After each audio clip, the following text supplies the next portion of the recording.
Mapuso madinuago niya costumes ginbida sa pila ka fur babies sa Iloilo City. Responsable nga pagsagod sa hinuptanan nga ido ginhatagan sang pagtamod. Nakatutok John Sala. Nag-ala fashionista ang ininga cute dog, suksok ang ila colorful costumes with matching hair color and props.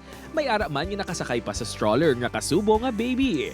Upod ang ila fur parents, puno sang energy ang mga ini samtang nagalibot sa nagkalain-lain nga pet booths. Pagpakigbahin sa obstacle courses, kag syempre, sa picture taking.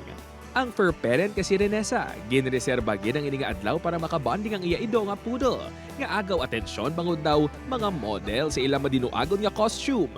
Ang iba nga tao, hindi kayo hindi na nga nag-ido kuno kami. Dapat bata na lang yung sagod namon kay magasto kuno hambal na mula inang ginhatag sang ido sa amon kasi sa tao. Ginpakita sa aktibidad ang nagakaigo nga pet handling, mayaraman sang obedience workshops kag vaccination. Apang ang pinakasentro sang Positive Change and Animal Welfare Project for Iloilo City nga ginorganisa sang nagkalain-lain nga mga grupo sang animal welfare advocates. Amo ang responsible parenting kag pagtibong sang kinamatarong sang kasapatan, hindi lang sang may mga breed, kundi pati man sa mga stray dogs kag stray cats.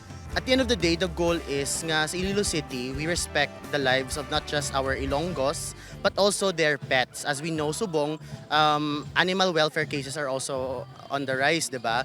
And may ara kita layi the Animal Welfare Act. I really wish to see nga maski ang mga dogs or cats sa kalye, ginabalikid man naton. Kay they're still part of the advocacy. Gani mga kapuso, let's make the world a better place para sa aton mga furry friends, one paw at a time. Upo kay Cirilo Renduque, John Sala, Juan, Western Visayas.